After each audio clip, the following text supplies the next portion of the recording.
करिए सेंटर पे। तो चलिए आज के इस वीडियो में हम लोग देखने वाले हैं ज्ञान बिंदु होमवर्क सीरीज जो चल रहा था बिहार दरोगा के लिए। ये जो है आपका 39 नंबर है। इससे पहले हमने 38 नंबर तक करवा रखा है। अगर आपने नहीं देखा है तो जरूर जाके देखिएगा। अगर आप कोई भी टेस्ट दे रहे हैं और आपका नंबर इंक्रीज नहीं हो रहा है तो ये होमवर्क सीरीज आपके लिए बहुत ज़्यादा लाभदायक होगा। इसमें आज हम लोग महाजनपद काल को देखने वाले हैं, पेरिस पैरा ओलंपिक को देखेंगे और संविधान के भाग 10 को देखने वाले हैं और विश्व के महासागर एवं जल संधि को देखने वाले हैं। और सुबह का जो है आज आपको टेस्ट जो है मिल गया था बिहार पुलिस का, लेकिन उसका डिस्कशन नहीं मिल पाया है। उसका डिस्कशन आपको यूट्यूब पर कल मिल जाएगा, ठीक है। तो उसके लिए आपको टेंशन नहीं लेने का। और ये जो है आपका इसका पीडीएफ जो है टेलीग्राम लिंक पर दे दिया जाता है। तो जो भी टेलीग्राम लिंक से ज्वाइन नहीं किए, वीडियो के डिस्क्रिप्शन में उसका लिंक दिया गया है, तो वहाँ से जाके ज्वाइन कर सकते हैं। तो चलिए बिना देरी का हम लोग शुरुआत करते हैं आज के पहले नंबर क्वेश्चन से। और आज का पहला नंबर क्वेश्चन यह क्या बोल रहा है, इसको ध्यान से पढ़िए। बोल रहा है यहाँ पर, प्राचीन खेलों के संस्करणों के बीच 4 साल के अंतर को क्या नाम दिया गया? देखिए प्राचीन खेल जो उस समय होता था, उस समय जो है 4 साल का अंतर रहता था। और वो जो 4 साल का अंतर रहता था उसको नाम दिया गया ओलंपियाड। क्या बोलेंगे? ओलंपियाड नाम दिया गया, ओलंपियाड, ठीक है। और इसी का नाम आगे चल के क्या पड़ गया? ओलंपिक पड़ गया। क्या बोलेंगे? ओलंपिक पड़ गया। तो ये भी चीज़ ध्यान दीजिएगा। तो यहाँ से राइट आंसर क्या हो जाएगा? ओलंपियाड हो जाएगा।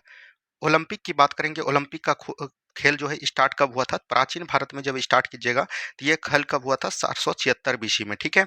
और वहीं जब बात करिएगा आधुनिक भारत में, क्या बोलेंगे? आधुनिक भारत में जब स्टार्ट किया गया था तो ये कब किया गया था? तो 1896 में किया गया था। और सबसे पहले कहाँ पर किया गया था? एथेंस में किया गया था। कहाँ पर किया गया था? एथेंस में किया गया था, ठीक है। चलिए आगे की बात करेंगे। नेक्स्ट क्वेश्चन यहाँ पर दिया गया है, पैरा ओलंपिक 2024 का आयोजन कहाँ और कब से कब तक किया गया? देखिए पैरा ओलंपिक की बात करेंगे, 2024 का आयोजन जो है ये कहाँ पर किया गया था? तो फ्रांस की राजधानी याद रखनी है, पेरिस में किया गया था। कहाँ पर किया गया था? पेरिस में किया गया था। ओलंपिक और पैरा ओलंपिक दोनों एक जगह करवाते हैं, तो ये चीज़ ध्यान दीजिएगा। अच्छा ये बोल रहा है कि कहाँ से और कब तक हुआ था? तो याद रखनी है, ये जो स्टार्ट हुआ था कब हुआ था? 28 अगस्त को। और कब तक चला था? 8 सितंबर तक चला था, ठीक है। तो ये चीज़ ध्यान दीजिएगा। अच्छा यहीं पर बात करेंगे ओलंपिक, क्या बात करेंगे? ओलंपिक की बात करेंगे तो ओलंपिक कब से स्टार्ट हुआ था? ये कल भी हमने आपको बताया था। तो ये 26 जुलाई को स्टार्ट हुआ था। और कब तक चला था? 11 अगस्त तक चला था। कब तक चला था? 11 अगस्त तक चला था। चलिए बढ़ेंगे हम लोग अगले सवाल की तरफ। नेक्स्ट क्वेश्चन को ध्यान से देखिए। पेरिस पैरालंपिक में भारत ने कुल कितने पदक जीते और किस स्थान पर रहा? देखिए पेरिस ओलंपिक की बात करिएगा, पेरिस ओलंपिक में जो है याद रखिएगा सबसे पहले जो क्या होता है? गोल्ड होता है, गोल्ड पदक होता है। उसके बाद क्या होता है? तो बोल सकते हैं सिल्वर होता है। क्या होता है? सिल्वर होता है। उसके बाद क्या होता है? ब्राउंज होता है। क्या बोलेंगे? ब्राउंज होता है। ब्राउंज होता है। गोल्ड में जो है कितने पदक जीते थे? तो 7 पदक जीते थे। कितने पदक जीते थे? 7 पदक जीते थे, ठीक है। और वहीं पर बात करेंगे सिल्वर, सिल्वर में कितने पदक जीते थे? तो ये भी चीज पूछा जाता है। तो 9 पदक जीते थे। कितने पदक? 9 पदक। और ब्रॉन्ज में जो है कितने पदक जीते थे? 13 पदक। तो टोटल मिलाकर कितना पदक हो गया? 29 पदक जीते। कितना पदक जीते? 29 पदक जीते। और ये किस रैंक पर रहे थे? 18वीं रैंक पर रहे थे। किस रैंक पर रहे थे? 18वां स्थान जो है भारत का आया था पेरिस पैरा ओलंपिक में, ठीक है। यही बात करेंगे। और थोड़ा सा हम बात करें ओलंपिक का, ऐसे ओलंपिक का कल हमने आपको बता दिया था। ओलंपिक का बात करेंगे तो ओलंपिक की जब बात कीजिएगा तो इस पे टोटल कितने पदक जीते? 6 पदक जीते। तो इसमें जो है 5 जो है क्या जीते थे? ब्रॉन्ज। और 1 क्या जीते थे? सिल्वर जीते थे। और किस स्थान पर रहे थे? 71वीं स्थान पर रहे थे पूरे वर्ल्ड में, ठीक है। तो ये चीज को याद रखनी है। बढ़ेंगे हम लोग अगले सवाल की तरफ। नेक्स्ट क्वेश्चन देखिए यहाँ पर क्या बोल रहा है। नेक्स्ट क्वेश्चन है, पहले पैरा ओलंपिक खेल कब और कहाँ आयोजित किए गए थे? तो पहला पैरा ओलंपिक की बात करेगा तो ये कब स्टार्ट किया गया था? तो 1960 में किया गया था। और सबसे पहले कहाँ पर किया गया था? इटली में किया गया था। इटली के याद रखिएगा, रोम में कहा था। कहाँ पर? रोम, इटली में किया गया था। तो ये चीज याद रखनी है। तो ऑप्शन नंबर यहाँ से क्या हो जाएगा? 1960 इटली का रोम हो जाएगा, ठीक है। चलिए आगे की बात करेंगे। पैरा ओलंपिक खेलों में स्वर्ण पदक जीतने वाले पहले भारतीय कौन थे? ये क्वेश्चन आपसे पूछा गया है। तो यहाँ पर क्या बोल रहा है? पैरा ओलंपिक, पैरा ओलंपिक खेलों में स्वर्ण पदक जीतने वाले तो ये हो जाएंगे मुरलीकांत। बोलेंगे क्या बोलेंगे इनका नाम? मुरलीकांत पाटेकर। क्या बोलेंगे? मुरलीकांत पाटेकर हो जाएगा बिल्कुल राइट आंसर।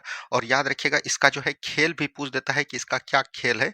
तो याद रखनी है इसका खेल हो जाएगा स्विमिंग का। क्या बोलेंगे? स्विमिंग का इसका खेल हो जाएगा, ठीक है। ये चीज ध्यान दीजिएगा। पैरा ओलंपिक खेल में स्वर्ण पदक जीतने वाले पहले भारतीय कौन हो जाएगा? तो वो हो जाएगा आपका मुरलीधर, मुरलीकांत पाटेकर, ठीक है। यहाँ तक याद रखनी है। आगे की बात करेंगे। पैरा ओलंपिक खेल में 2 स्वर्ण पदक जीतने वाली पहली भारतीय महिला कौन बनी थी? तो पैरा ओलंपिक खेलों में 2 स्वर्ण पदक जीतने वाली पहली भारतीय महिला पूछ रहे कौन हो जाएगा? तो वो हो जाएगा अवनी लेखरा। क्या बोलेंगे? अवनी लेखरा इसका बिल्कुल राइट आंसर हो जाएगा। और अवनी लेखरा एक बार कब जीती थी? 2021 में जीती थी, बोलेंगे 2021 में, और 2024 में भी इस बार जीती। अच्छा, ये जो है किस इसका खेल जो है कौन से संबंधित हो जाएगा? खेल सबका एकदम ध्यान दीजिएगा, शूटिंग से संबंधित हो जाएगा। कौन सा संबंधित हो जाएगा? शूटिंग से संबंधित हो जाएगा। जो भी व्यक्ति बिहार पुलिस का फॉर्म भरे हैं, बिहार पुलिस में जो अभी हम प्रैक्टिस सेट करवा रहे हैं, बिहार पुलिस का जो भी प्रैक्टिस सेट हम करवा रहे हैं, उसको एकदम जरूर देखिए। यहाँ पर 100 क्वेश्चन डेली आपको करवाया जा रहा है, और सुबह जो है 8 बजे इसका जो है पहले आपको भेज दिया जाता है, 8 AM में भेज देता है आपको क्वेश्चन टेलीग्राम पर। तो जो भी व्यक्ति टेलीग्राम से ज्वाइन नहीं किए हैं, टेलीग्राम से ज्वाइन कर जाइए, और इसका 9 AM में जो है फुल डिस्कशन आपको यूट्यूब पर देखने को मिलता है। और एक फैक्ट में कम से कम 5 से 6 फैक्ट बताया जाता है। अगर आप 100 क्वेश्चन को देखते हैं तो डेली आपको 500 जो है 500 फैक्ट जो है जीके का प्रकट होता है। तो ये चीज़ ध्यान दीजिएगा, और अगर आप इसमें 20 से 30 सेट कर लेते हैं तो आपकी पूरी जानकारी बिहार पुलिस में हो जाएगा। ठीक है, चलिए आगे की बात करेंगे। सही सुमेलित कीजिए, यानी कि सही सुमेलित करना है। तो मोनो अग्रवाल का खेल क्या हो जाएगा? निशानेबाजी ही हो जाएगा। प्रीतिपाल क्या हो जाएंगे? ट्रैक एवं फील्ड हो जाएंगे। मनीष नरवाल का खेल क्या हो जाएगा? निशानेबाजी हो जाएगा। और नितेश कुमार का क्या हो जाएगा? बैडमिंटन हो जाएगा। ठीक है, तो यहाँ से इसको मिला लेनी है आपको। आगे की बात करेंगे, पैरा ओलंपिक 2024 में ध्वजवाहक कौन थे? यानी कि समापन समारोह में कौन था और उद्घाटन समारोह में कौन था, ये चीज आपसे पूछा गया है। अगर बात करेंगे यहीं पर हम लोग ध्वज समारोह, पैरा ओलंपिक में ध्वजवाहक कौन था, ये चीज पूछा गया। अगर समापन में पूछेगा तो ये हो जाएगा हरमिंदर सिंह। कौन बोलेंगे? हरमिंदर सिंह हो जाएगा। और इनके साथ कौन था? प्रीतिपाल था। क्या बोलेंगे? प्रीतिपाल हो जाएंगे। ठीक है, और यहीं पर अगर उद्घाटन समारोह की बात करेगा तो ये हो जाएगा सुमित अंतल। क्या बोलेंगे? सुमित अंतल हो जाएंगे। सुमित अंतल के साथ और कौन था? तो याद रखनी है भाग्यश्री।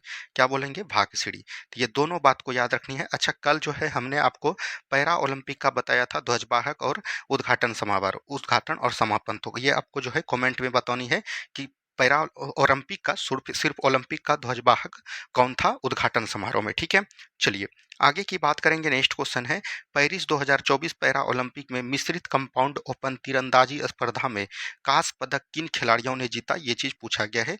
ये हो जाएगा राकेश कुमार और शीतल देवी। कौन बोलेंगे? राकेश कुमार हो जाएगा। ठीक है, और याद रखनी है कौन हो जाएगा? शीतल देवी हो जाएंगे। ये दोनों व्यक्ति मिलजुल कर जीते, तो याद रखनी है इसका राइट आंसर हो जाएगा राकेश कुमार एवं शीतल देवी। आगे की बात करेंगे। नेक्स्ट क्वेश्चन है, पैरा ओलंपिक टोक्यो 2020 और पेरिस 2024 में अपने खिताब को बरकरार रखने वाले पैरा पुरुष एथलीट कौन बने थे? तो ये हो जाएगा आपका सुमित अंतल बने थे। कौन बने थे? सुमित अंतल बने थे। ठीक है, और सुमित अंतल का खेल याद रखने का तो ये हो जाएगा भाला फेंक। क्या बोलेंगे? भाला फेंक हो जाएगा, यानी कि जेवेलियन थ्रो हो जाएगा। ठीक है, चलिए आगे की बात करेंगे। पेरिस पैरा ओलंपिक 2024 में भारतीय एथलीटों की संख्या कितनी है तथा इन्होंने कितने खेलों में भाग लिया था? खेलों की संख्या अगर पूछेगा तो ये खिलाड़ी की संख्या कितनी हो जाएगा? 84 हो जाएगा। और कितने में भाग लिया था? तो 12 खेलों में भाग लिया था। कितने खेलों में भाग लिया था? तो 12 खेलों में भाग लिया था। तो ये आपको जानकारी रहनी चाहिए। नेक्स्ट क्वेश्चन की बात करेंगे। पेरिस पैरा ओलंपिक 2024 का शुभंकर क्या रहा था? तो ये फ्रीज रहा था। क्या बोलेंगे? फ्रीज रहा था। ठीक है, चलिए आगे की बात करेंगे। भारतीय पैरा ओलंपिक समिति की स्थापना कब हुई थी तथा इसके वर्तमान अध्यक्ष कौन है? तो भारतीय पैरा ओलंपिक समिति की स्थापना पूछ रहा है कि कब हुआ था, तो ये 1992 में हुआ था। और वर्तमान में इसका अध्यक्ष की बात करेगा तो ये हो जाएंगे देवेंद्र झांझड़िया। क्या बोलेंगे? देवेंद्र झांझड़िया हो जाएंगे। तो ये चीज याद रखनी है। ठीक है, यहाँ से प्रश्न आपको पूछे जाते हैं। आगे की बात करेंगे। शीतकालीन पैरा ओलंपिक 2026 का आयोजन कहाँ किया जाएंगे? तो शीतकालीन का कहाँ पर किया जाएगा? तो याद रखनी है मिलान में। अच्छा, मिलान ये कहाँ पर पड़ता है? तो इटली में पड़ता है। कहाँ पर पड़ता है? इटली में पड़ता है। ठीक है, तो ये चीज याद रखनी है। बढ़ेंगे हम लोग अगले सवाल की तरफ। नेक्स्ट क्वेश्चन की बात करेंगे। ये रिवीजन सीरीज यानी कल का प्रश्न है, इसको आप लोग बनाइए। पेरिस ओलंपिक 2024 का उद्घाटन कहाँ किया गया? तो अभी तुरंत हमने बताया, ये पर कहाँ पर होगा? फ्रांस के पेरिस में होगा। ठीक है, ओ उद्घाटन किसने किया? तो यहाँ फ्रांस का राष्ट्रपति हो जाएगा इमेनुअल मैक्रोन हो जाएगा। क्या बोलेंगे? इमेनुअल मैक्रोन हो जाएंगे। ठीक है, ये चीज याद रखनी है। अच्छा, यहाँ पर पूछ रहा है भाला फेंक में किस खिलाड़ी ने सिल्वर जीता? तो ये हो जाएंगे नीरज चोपड़ा। कौन हो जाएंगे? नीरज चोपड़ा हो जाएंगे। ओलंपिक में हॉकी टीम का कप्तान कौन है? ओलंपिक में जो है हॉकी टीम का कप्तान यहाँ पर पूछा जा रहा है आपको कि कौन हो जाएगा? तो ये हो जाएगा हरमनप्रीत सिंह। क्या बोलेंगे? हरमनप्रीत सिंह हो जाएंगे। ठीक है, पेरिस ओलंपिक 2024 में किस खिलाड़ी को अयोग्य घोषित किया था? तो ये हो जाएगा विनेश फोगाट। क्या बोलेंगे? विनेश फोगाट। अच्छा, यहाँ पर जो है कल तो थोड़ा-सा हमसे मिस्टेक हो गया था। विनेश फोगाट जो है 50 केजी के भार में खेलता था, 50 केजी में, और ये कितने ग्राम से बाहर हुआ था, ये चीज़ हमने कल 50 आपको बता दिया था, तो याद रखनी है 100 ग्राम में। कोई बच्चे कमेंट किए थे तो उसको धन्यवाद। आगे की बात करेंगे, नेक्स्ट क्वेश्चन है, पेरिस ओलंपिक में मिसाल वाहक कौन रहा? पेरिस ओलंपिक में जो है मिसाल वाहक यहाँ पर पूछ रहा है कि कौन रहा था? ये रहा था अभिनव बिंद्रा। क्या बोलेंगे? अभिनव बिंद्रा हो जाएंगे, ठीक है। किसने 50 मीटर एयर राइफल में ब्रॉन्ज जीता? तो ये हो जाएंगे मनु भाकर। क्या बोलेंगे? मनु भाकर हो जाएंगे। 10 मीटर एयर राइफल में मिक्स्ड खेल टीम खेल में भारत के लिए ब्रॉन्ज जीता, ये कौन कौन जीता था? तो मनु भाकर और सरबजोत हो जाएंगे। कौन हो जाएंगे? मनु भाकर हो जाएंगे, और याद रखनी है कौन हो जाएंगे? सरबजोत हो जाएंगे, सरबजोत हो जाएंगे, ठीक है। और यहाँ पर अगर 50 मीटर की बात करेगा तब ये मनु भाकर नहीं होगा आपका, ठीक है। 50 मीटर में अगर बात करेगा तो ये हो जाएगा स्वप्निल कुसाले। इसका नाम लिख लीजिएगा आप लोग, याद रखनी है स्वप्निल कुसाले हो जाएंगे, ठीक है। और पेरिस पैरा ओलंपिक 2024 में कितने 2 पदक जीता? तो ये हो जाएँगे मनु भाकर ने जीता। किसने जीता? मनु भाकर ने जीता, ठीक है। चलिए, आगे की बात करेंगे हम लोग। आगे का क्वेश्चन आप लोग ध्यान से पढ़िए। नेक्स्ट क्वेश्चन देखिए क्या बोल रहा है। सन 1921 में वायसराय ने पंजाब प्रांत स्थित किस जिले में हड़प्पा सभ्यता की खोज किया था? 1921 में अगर बात करेगा, हड़प्पा सभ्यता का खोज कहाँ पर किया गया था? पाकिस्तान में किया गया था। और बोलेंगे कि इस जगह का मतलब किस जिला में पड़ता है, ये चीज़ पूछा गया। तो याद रखनी है मांटगोमरी जिला हो जाएगा। क्या हो जाएगा? याद रखनी है मांटगोमरी जिला। क्या बोलेंगे? मांटगोमरी जिला। हड़प्पा सभ्यता की खोज 1921 ईस्वी में किया गया था, और किसके द्वारा किया गया था? तो याद रखनी है दयाराम साहनी के द्वारा। क्या बोलेंगे? दयाराम साहनी के द्वारा किया गया। हड़प्पा सभ्यता का पूरेंगे पूरे विश्व में जो है सबसे बड़ा स्थल कौन हो जाएगा? तब आपका हो जाएगा मोहनजोदड़ो। क्या हो जाएगा? मोहनजोदड़ो। और मोहनजोदड़ो का खोज किसने किया था? तो राखलदास बनर्जी ने। किसने किया था? राखलदास बनर्जी के द्वारा किया गया था। और कब किया गया था? 1922 में किया गया था, ठीक है। चलिए, आगे की बात करेंगे। माया सभ्यता के लोग मुख्यतः किस स्थान पर रहा करते थे? तो माया सभ्यता के लोग की अगर बात करेगा तो ये युकाटन प्रायद्वीप पर याद रहा था। कहाँ पर? याद रखनी है युकांटन प्रायद्वीप पर रहा था, ठीक है। प्रायद्वीप पर रहा करता था। अच्छा, ये युकांटन प्रायद्वीप कहाँ पर पड़ते हैं? तो याद रखनी है मेक्सिको में पड़ते हैं। कहाँ पर? मेक्सिको में पड़ते हैं, ठीक है। तो ये चीज याद रखनी है। आगे की बात करेंगे। पुनर्जागरण के प्रारंभ में इटली को किस नाम से जाना जाता था? तो इसको जाना जाता था फ्लोरेंस। क्या बोलेंगे? फ्लोरेंस के नाम से जाना जाता था, ठीक है। वहीं पर बात करेंगे, भारत को जो है पुनर्जागरण का अग्रदूत किसे कहा जाता है? तो राजा राम मोहन राय को। किसको कहा जाता है? राजा राम मोहन राय को कहा जाता है, ठीक है। चलिए, आगे की बात करेंगे। नेक्स्ट क्वेश्चन है, आधुनिक विश्व का राजनीतिक चिंतक किसे माना जाता है? तो आधुनिक विश्व का अगर राजनीतिक चिंतक अगर पूछेगा तो ये हो जाएगा मकैयावेली। क्या बोलेंगे? मकैयावेली हो जाएंगे। और मैकियावेली का एक ग्रंथ है, तो याद रखनी है पुस्तक है द प्रिंस। क्या बोलेंगे? The Prince. और इसी पुस्तक पर आधारित पर याद रखनी है भारत का एक पुस्तक है जिसको हम लोग बोलते हैं अर्थशास्त्र। क्या बोलेंगे? अर्थशास्त्र। और अर्थशास्त्र का रचनाकार कौन हो जाएगा? तो याद रखनी है ये हो जाएगा कौटिल्य। क्या बोलेंगे? कौटिल्य, या इसी का नाम होता है विष्णुगुप्त, इसी को हम लोग बोलते हैं चाणक्य। आपको पूछा जाएगा कि भारत का मैकियावेली किसे कहा जाता है, तो ये कहा जाता है चाणक्य को, ठीक है। चलिए, आगे की बात करेंगे। पृथ्वी सूर्य के चारों ओर घूमती है, यह अवधारणा किसके द्वारा तथा किस सिद्धांत की किया गया? तो ये कॉपरनिकस के द्वारा। किसके द्वारा? कॉपरनिकस के द्वारा, ठीक है। और यही पूछेगा कि सूर्य जो है पृथ्वी जो है सूर्य के चारों ओर परिक्रमा करती है, तो याद रखिएगा वो किसके द्वारा हो जाएगा? तो याद रखनी है टॉमस रो के द्वारा। किसके द्वारा? टॉलमी के द्वारा हो जाएगा। किसके द्वारा? टॉलमी के द्वारा, ठीक है। तो इन दोनों बातों को ध्यान दीजिएगा। आगे की सवाल को हम लोग देखें। नेक्स्ट क्वेश्चन देखिए क्या बोल रहा है कि बाइबल का अनुवाद जर्मन भाषा में किसके द्वारा किया गया था? तो बाइबल का अनुसार जर्मन भाषा में अगर बात करेगा तो जर्मनी का एक ही याद रखिएगा कौन थे? मार्टिन लूथर किंग हो जाएंगे। क्या बोलेंगे? मार्टिन लूथर हो जाएंगे, ठीक है। तो ये चीज याद रखनी है। अच्छा, बाइबिल जो है ये किस धर्म के थे? तो याद रखनी है ईसाई धर्म का हो जाएगा। किसका हो जाएगा? ईसाई धर्म का ग्रंथ हो जाएगा। आगे की बात करेंगे। संसार का सर्वप्रथम लिखित संविधान कब और कहाँ से लागू किया गया था? 1789 से ये लागू किया गया था लिखित संविधान। और बोल सकते हैं अमेरिका का जो है एक जगह का नाम है, उस जगह का नाम आपको पता होगा क्या होते हैं? इसको बोलते हैं फिलाडेल्फिया। क्या बोलेंगे? फिलाडेल्फिया। फिलाडेल्फिया नामक जगह से जो है ये याद रखिएगा लागू किया गया था, ठीक है। चलिए, आगे की बात करेंगे। अमेरिकी स्वतंत्रता संग्राम का तत्कालीन कारण क्या था तथा अमेरिका ने अपनी स्वतंत्रता कब घोषित किया? देखिए, अमेरिकी स्वतंत्रता संग्राम के तत्कालीन कारण की बात करेगा तो ये हो जाएगा बास्टन टी पार्टी की घटना, ठीक है। टी पार्टी यानी कि बॉस्टन चाय पार्टी की घटना इसको नाम से जाना जाता है।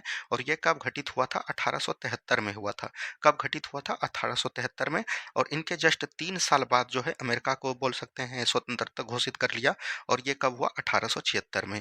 और ये उस समय बोल सकते हैं अमेरिका का जो है राष्ट्रपति हुआ करता था? तो अमेरिका के राष्ट्रपति की बात करेगा तो वाशिंगटन जी हुआ करते थे। ठीक है, चलिए आगे की बात करेंगे। नेक्स्ट क्वेश्चन को ध्यान से देखिए। नेक्स्ट क्वेश्चन यहाँ पर दिया गया है, अमेरिका में दास प्रथा का उन्मूलन कब और किसके द्वारा किया गया? तो यहाँ पर बात कर रहा है अमेरिका का। अमेरिका में जो है दास प्रथा का उन्मूलन कब किया गया था? तो 1863 ईस्वी में। और किसने किया था? तो अब्राहम लिंकन ने। किसने बोलेंगे? अब्राहम लिंकन ने किया था। ठीक है, ये चीज़ याद रखनी है। वहीं पूछेगा कि भारत में जो है दास प्रथा को अंत कब किया गया था?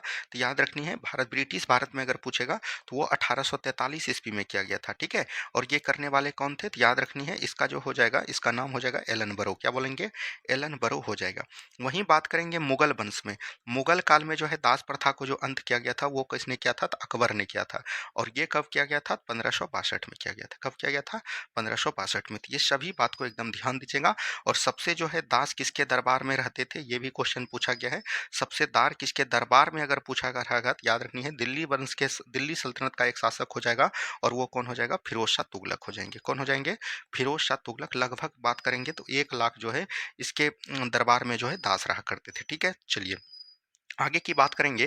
फ्रांस की राजक्रांति कब और किसके शासनकाल में हुई थी? तो फ्रांस की राजक्रांति की बात करेगा तो 1789 से लेकर 99 तक चला था।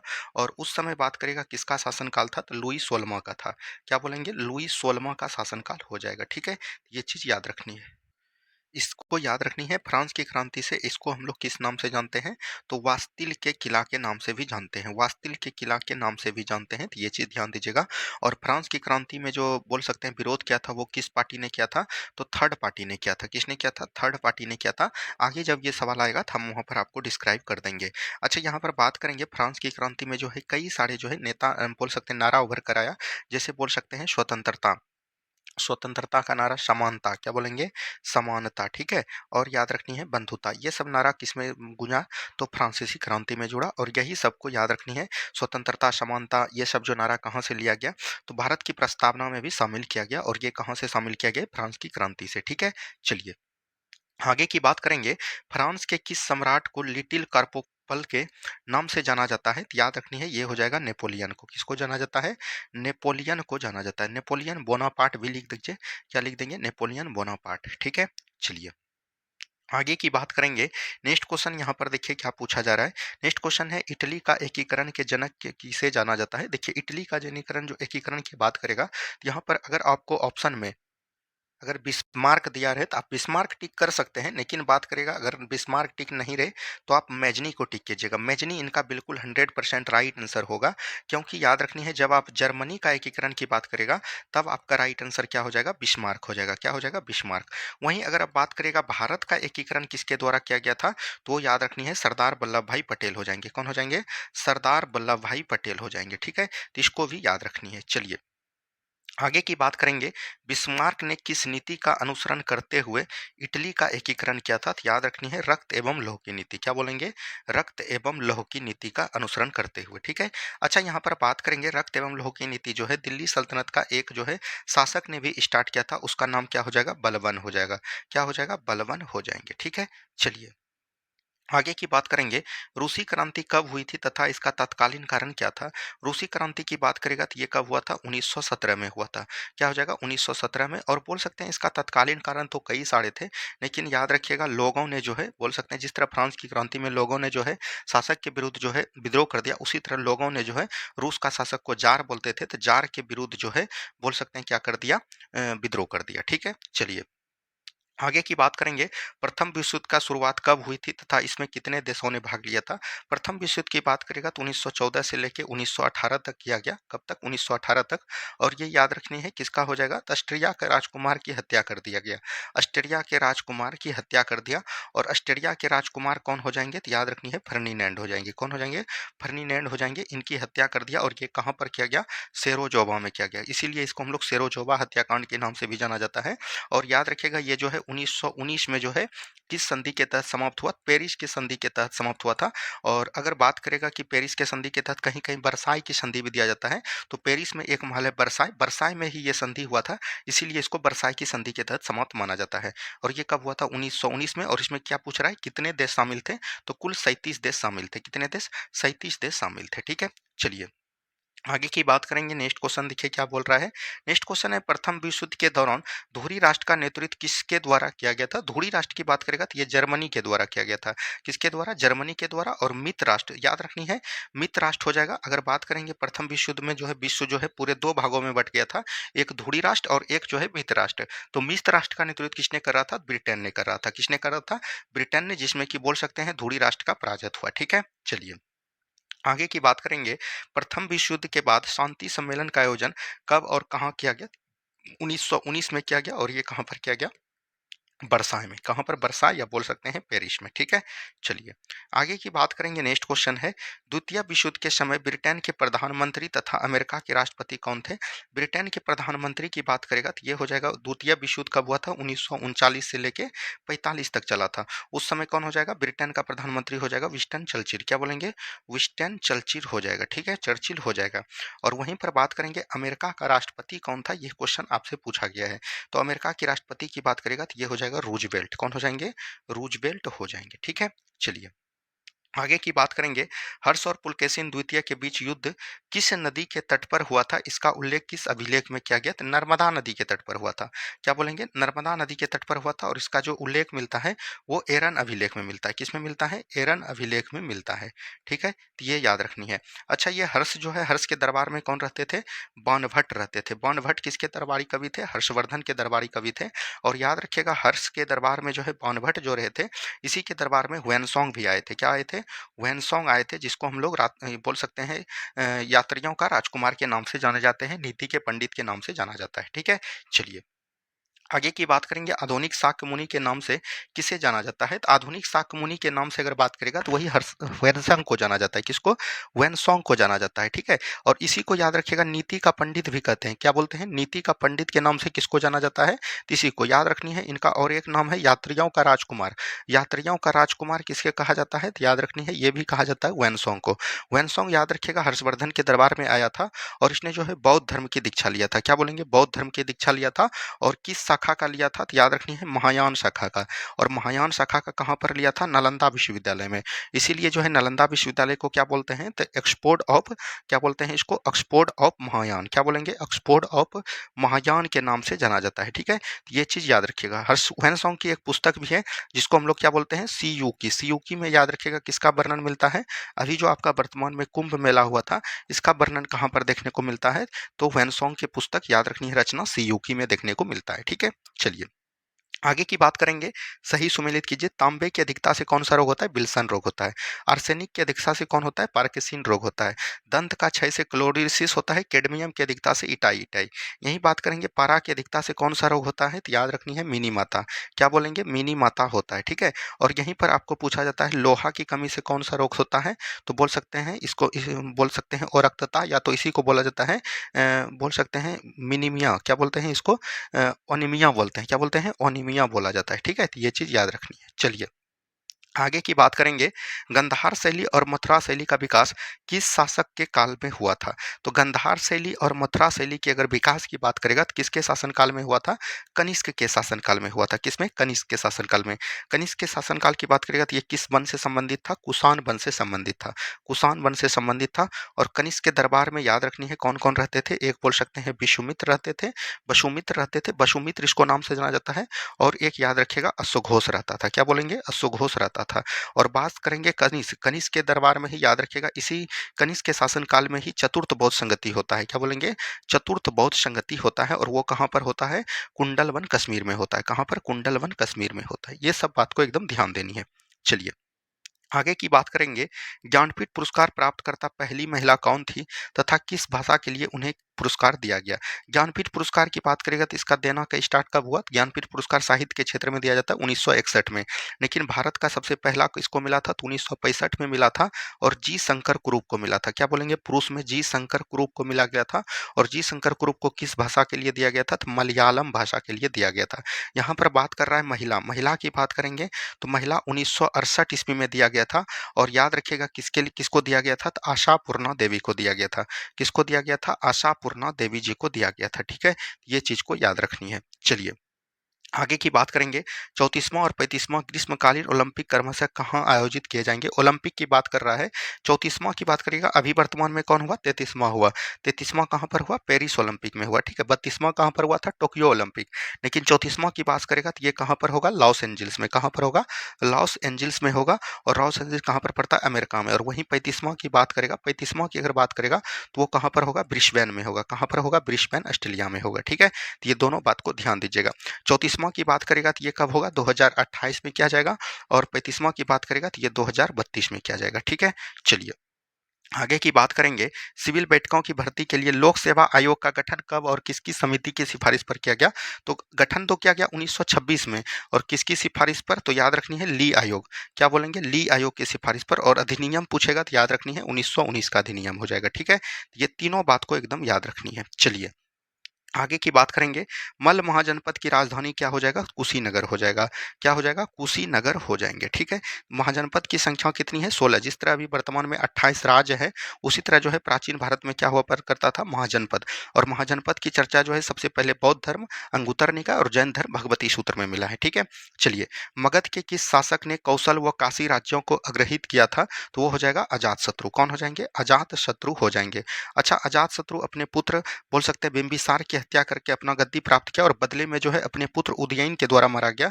इसीलिए इसको जो है कुनिक के नाम से जाना जाता है। किसके नाम से? कुनिक के नाम से जानते हैं। ठीक है, चलिए कौन सी नदियों से मगध यातायात, जल वितरण एवं जमीन को उपजाऊ बनाने के लिए महत्वपूर्ण योगदान दिया? तो ये गंगा हो जाएगा। और मगध की बात कर रहा है तो यहाँ पर सोन भी आप लेके चल सकते हैं। ठीक है, चलिए आगे की बात करेंगे। यहाँ पर मिलान करना है निम्नलिखित में से। देखिए गंधार का राजधानी कहाँ पर हो जाएगा? तक्षशिला। तो ये तो गलत हो गया। क्या हो जाएगा? तक्षशिला हो जाएगा। ठीक है, अंग का राजधानी हो जाएगा चंपा। अवंती का राजधानी हो जाएगा उज्जैन। उज्जैन हो जाएगा या महिष्मती। कंबोज का राजपुर या तो हाटक हो जाएगा। ठीक है, तो यहाँ से क्या आंसर हो जाएगा? ऑप्शन नंबर डी सिर्फ सही है। आगे की बात करेंगे। यहाँ पर भी उसी तरह मिलाना है। देखिए काशी की राजधानी कहाँ पर हो जाएगा? वाराणसी हो जाएगा। ठीक है, अंग का राजधानी कहाँ हो जाएगा? चंपा हो जाएगा। बज्जी की राजधानी कहाँ पर हो जाएगा? वैशाली हो जाएगा। वत्स की कहाँ पर हो जाएगा? कौशाम्बी हो जाएगा। ठीक है, चलिए आगे की बात करेंगे। निम्नलिखित में से किस स्रोत से प्राचीन भारत में 16 महाजनपद का उल्लेख है? तो याद रखनी है बौद्ध धर्म। क्या बोलेंगे? बौद्ध धर्म और बोल सकते हैं जैन धर्म। बौद्ध धर्म और जैन धर्म। बौद्ध धर्म की बात करेगा तो ये अभी तुरंत हमने बताया अंगुत्तर निकाय। इसको लिखिए, अंगुत्तर निकाय हो जाएगा। ठीक है, और अगर जैन धर्म की बात करेगा, जैन धर्म की बात करेगा तो जैन धर्म का कौन हो जाएगा? भगवती सूत्र। क्या बोलेंगे? भगवती सूत्र इसका राइट आंसर हो जाएंगे। ठीक है, चलिए किस शासक ने अवंती को जीतकर मगध का हिस्सा बना दिया? तो ये भी हो जाएगा आपका कौन? अजातशत्रु हो जाएगा। कौन हो जाएगा? अजातशत्रु हो जाएंगे। ठीक है, चलिए आगे की बात करेंगे। यहाँ पर जो है निम्न राजाओं पर विचार कीजिए, इनमें से कौन कौन बुद्ध के समकालीन थे? तो अजातशत्रु और जो है प्रसेनजीत हो जाएगा। बिंदुसार जो है आजीवक संप्रदाय को मापते थे। किसको? आजीवक संप्रदाय को मापते। तो यहाँ पर से राइट आंसर हो जाएगा 1 एवं 3। ठीक है, चलिए नेक्स्ट क्वेश्चन है। मगध के राजा अजातशत्रु का किस गणराज के साथ युद्ध रहा? मगध के राजा जो है अजातशत्रु का बोल रहा है कि किस गणराज के साथ जो है युद्ध रहा? तो याद रखनी है कौशल के साथ रहा।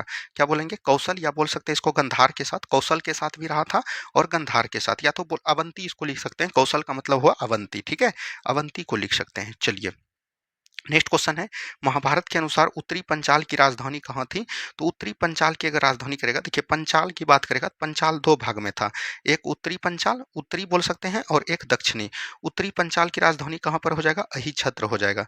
क्या बोलेंगे? अहिछत्र हो जाएगा। ठीक है, और दक्षिणी पंचाल की अगर राजधानी की बात करेगा तो ये जो है काम्पिल्य हो जाएगा। क्या हो जाएगा? काम्पिल्य। तो यहाँ पर से जो आपका राइट आंसर है उत्तरी पूछ रहा है तो ये हो जाएगा। नेक्स्ट क्वेश्चन है। मगध का कौन सा राजा सिकंदर महान के समकालीन था? तो ये हो जाएगा धनानंद। कौन हो जाएंगे? धनानंद हो जाएंगे। ठीक है, ये चीज याद रखनी है। चलिए काशी और लिच्छवी का विलय मगध साम्राज्य में किसने किया था? काशी और लिच्छवी का विलय जो है मगध साम्राज्य में किसने किया था? ये क्वेश्चन पूछा गया है। तो ये हो जाएगा अजातशत्रु ने किया था। किसने कहा था? अजातशत्रु के द्वारा किया गया था। ठीक है, चलिए आगे की बात करेंगे। मगध के राजा अजातशत्रु का सबसे सदैव किसके साथ सदैव युद्ध रहा?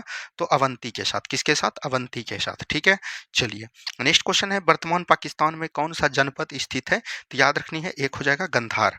कहाँ हो जाएगा? गंधार की राजधानी कहाँ पर हो जाएगा?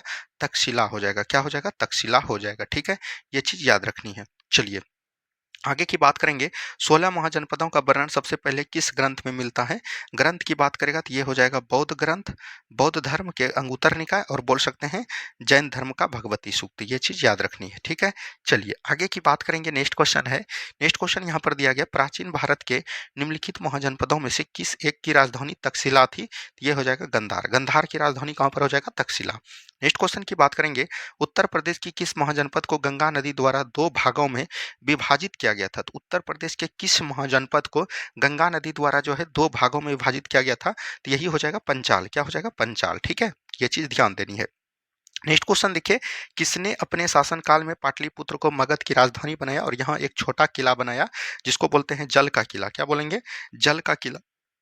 और ये किसके द्वारा बनाया गया? उदयन के द्वारा। किसके द्वारा? उदयन के द्वारा बनाया गया। ठीक है, चलिए नेक्स्ट क्वेश्चन देखिए, बुद्ध और महावीर निम्नलिखित में से किस महाजनपद से संबंधित थे? तो बुद्ध और महावीर जो है निम्नलिखित में से बोल सकते हैं किस महाजनपद से? तो ये हो जाएगा मगध महाजनपद से। किसने? मगध। मगध में पूछेगा तो कौन हो जाएगा? बज्जी महाजनपद से। वैशाली जिसको लिच्छवी बोल सकते हैं, तो ये चीज याद रखनी है। आगे की बात करेंगे, कौन सी जल संधि अटलांटिक महासागर को प्रशांत महासागर से जोड़ता है? तो ये हो जाएगा पनामा नहर। कौन हो जाएगा? पनामा नहर हो जाएगा। पनामा नहर जोड़ता है। ठीक है, ये चीज ध्यान दीजिएगा। यहीं अगर दक्षिणी अटलांटिक लगा देगा और बोल सकते हैं दक्षिणी प्रशांत महासागर हो जाएगा, तब हो जाएगा मेडलन। क्या बोलेंगे? मेडलन जल संधि। ठीक है, ये दोनों बात को याद रखनी है। आगे की बात करेंगे, अग्लुहास धारा किस महासागर में प्रभावित होती है? तो हिंद महासागर में। किस में होती है? हिंद महासागर में। और एक प्रकार का बोल सकते हैं ये गर्म जलधारा है।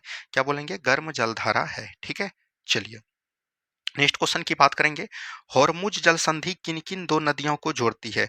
तो हॉर्मुज जल संधि की बात करेगा तो ये किस किस दो नदियों को जोड़ती है, ये चीज पूछा गया। तो ये अगर बात करेंगे हॉर्मुज जल संधि जो है, तो ये ओमान सागर को, नदियां नहीं, यहाँ खाड़ी होगा। क्या होगा?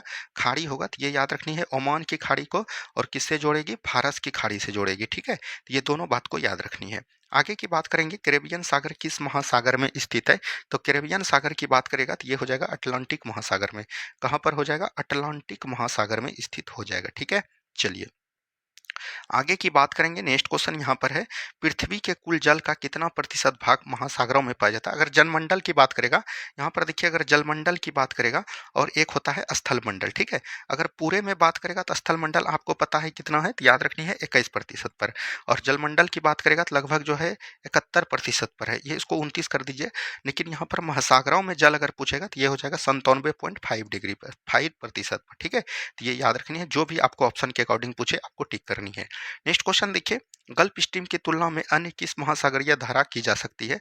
तो गल्फ स्ट्रीम की तुलना अन्य किस महासागरीय जलधारा से की जा सकती है? तो याद रखनी है क्यूरोसियाओ। क्या बोलेंगे? क्यूरोसियो। क्यूरोसियो जलधारा से इसका जो है तुलना कर सकते हैं। ठीक है, चलिए पाक जल संधि किन जो जल राशियों को मिलाती है?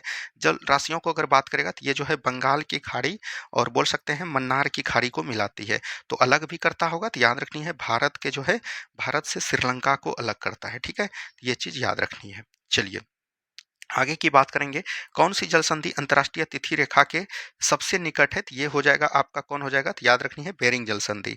कौन हो जाएगा? बेरिंग जल संधि हो जाएंगे। ठीक है, बेरिंग जल संधि जो है सबसे निकट है।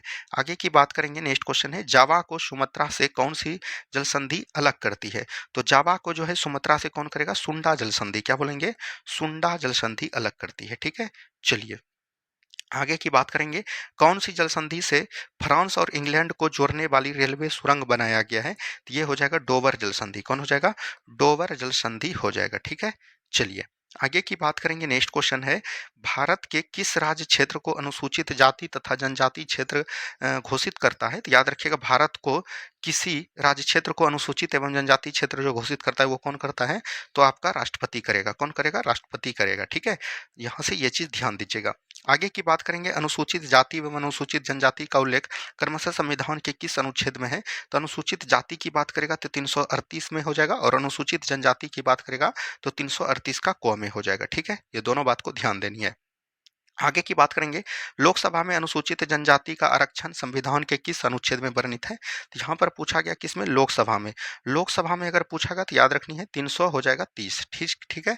और अगर यही विधानसभा में पूछेगा, क्या हो जाएगा, विधानसभा में अगर पूछेगा तो ये हो जाएगा आपका 332।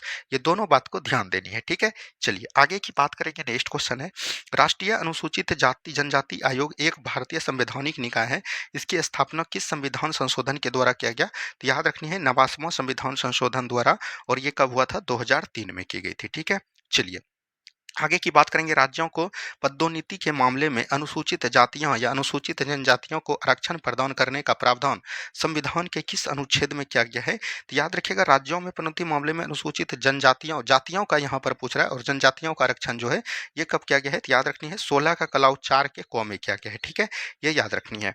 आगे की बात करेंगे किस अनुच्छेद के तहत अनुसूचित जाति और अनुसूचित जनजाति को मौलिक सामाजिक आर्थिक और राजनीतिक अधिकार। तो ये हो जाएगा औचित्यता का अंत, जो कि आपका अनुच्छेद 17 में वर्णन किया गया है। ठीक है, और ये जो है आपका ये कल का होमवर्क है, और ये कल वीडियो आ जाएगा। और जो आप आज को हमने आपको बिहार पुलिस का दिया था, थोड़ा तबीयत खराब इशू रहने के कारण आपका नहीं आ पाया, उसके लिए टेंशन नहीं लेना है। कल जो है उसका आपको अपलोड कर दिया जाएगा। धन्यवाद, मिलते हैं हम लोग नेक्स्ट वीडियो में। जय हिंद, जय भारत।